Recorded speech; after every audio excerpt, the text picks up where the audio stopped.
Dernièrement, j'ai reçu une question en message privé. Comment prospecter en B2B sur LinkedIn? Je suis Vesselina Maloum, je suis coach d'action pour les entrepreneuses atypiques. Et dans cette très courte vidéo, je vais te donner ma vision sur comment prospecter sur LinkedIn en B2B.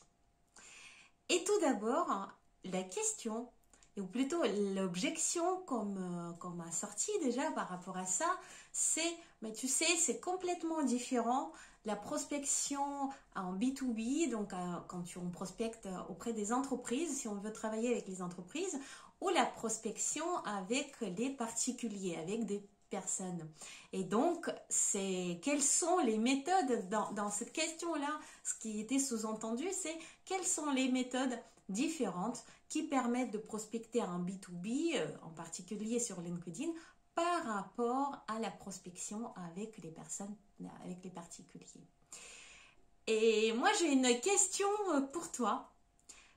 Est-ce que tu penses que dans une entreprise, l'entreprise est autonome, c'est-à-dire c'est une entité totalement autonome avec lesquelles on peut interagir? La question n'est pas anodine parce que c'est là en fait toute la réponse. L'entreprise, quelle qu'elle soit, une multinationale, une petite entreprise PME, une entreprise locale, une haute entreprise, n'importe. En fait, derrière, quel que soit le poste, quel que soit l'endroit, quel que soit le type de société, quelle que soit la production, enfin n'importe, dans le service, en fait, à l'intérieur de cette société-là, ce sont des gens. Ce sont des personnes. Ce sont des personnes qui créent les modèles, qui créent les objectifs de l'entreprise, qui créent la façon de faire, qui créent aussi la politique RH. Ce sont des gens. Qu'est-ce que ça voudrait dire? Ça voudrait dire que ce sont des gens aussi, des personnes qui vont prendre des décisions de travailler avec telle ou telle entreprise. Ce sont des personnes d'abord.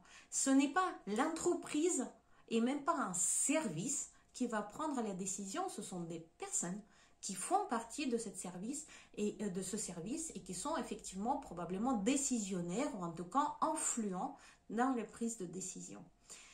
Ça voudrait dire, en clair, que si tu te connectes avec les bonnes personnes, de la bonne manière, au bon moment, au bon endroit, et que tu parles de tes produits, tes services, de toi, que tu te présentes de la bonne manière, de la bonne façon, c'est comme si tu travaillais avec les particuliers. Ces personnes-là vont prendre une décision à l'intérieur déjà de leur tête, de façon émotionnelle la plupart du temps, vont amener leur vision à l'intérieur de leur entreprise. Probablement, ces personnes-là vont la transmettre à d'autres décisionnaires, probablement en réunion.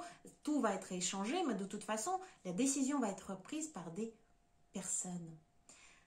Et donc, il n'y a aucune différence dans la prospection auprès des particuliers ou auprès des entreprises. Le plus important, c'est de prospecter auprès des gens, auprès des personnes et pas une entité qui existe de façon autonome. C'est ça qu'il faut avoir en tête. Et LinkedIn ou Instagram, pareil, il n'y a aucune différence. Effectivement, Instagram est peut-être plus léger, plus libre, tandis que LinkedIn, c'est plus pro, mais je me rends compte qu'en fait, ce sont aussi des personnes qui sont sur ce réseau-là. Ce sont des gens qui ont des sentiments, qui ont un vécu, qui ont une expérience, qui ont une vision, qui lisent des choses qui les intéressent et qui réagissent sur des choses qui les intéressent. Donc, c'est tout à l'identique. Et ça voudrait dire qu'il n'y a que 3 points à comprendre, ou en tout cas 3 points à valider pour prospecter sur LinkedIn auprès des entreprises. Le premier point, c'est de trouver les personnes, et c'est peut-être là où c'est le plus intéressant, et de créer le lien émotionnel avec ces personnes. Ça peut être parce que tu réagis sur leur post, parce que tu t'intéresses à eux, parce que tu likes, parce que tu envoies un message tout à fait anodin et sans enjeu par messagerie privée, n'importe. Mais créer le lien vrai, un vrai lien authentique avec ces personnes-là. Ça, c'est la première.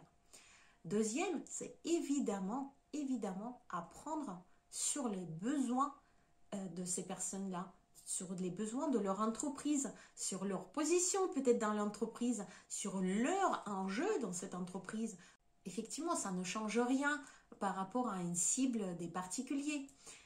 C'est l'étude de besoin. L'étude de besoin dans le moindre détail. L'écoute que tu peux apporter à ces personnes-là qui sont dans les entreprises et qui sont décisionnaires. Ça, c'est le deuxième point.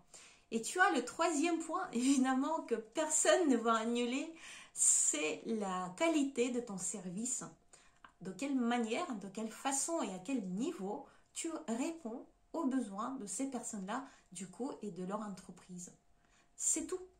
Il n'y a rien de plus. J'espère que ça t'a allégé un peu la tâche, parce qu'il n'y a rien de sorcier dans la prospection auprès des entreprises, si ce n'est de comprendre le rôle de chaque personne dans cette entreprise et qu'est-ce que cette personne-là concrètement recherche pour son entreprise et pour soi-même. Pourquoi on pense B2C? Pourquoi on pense B2B? Et si on pensait H to H, human to human, juste de l'humain à l'humain. Pour moi, c'est une recette qui fonctionne à 100%.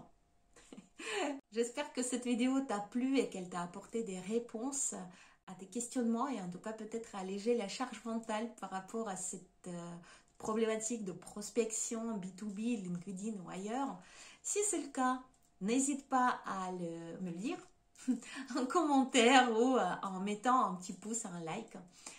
Si tu as des questions, n'hésite pas à les poser. J'adore des questions parce que ça permet d'échanger et de créer les liens entre nous et aussi nous améliorer dans nos visions, ouvrir un peu les chakras aussi. Et j'adore ça. Et je te dis à très très bientôt. Ciao, ciao.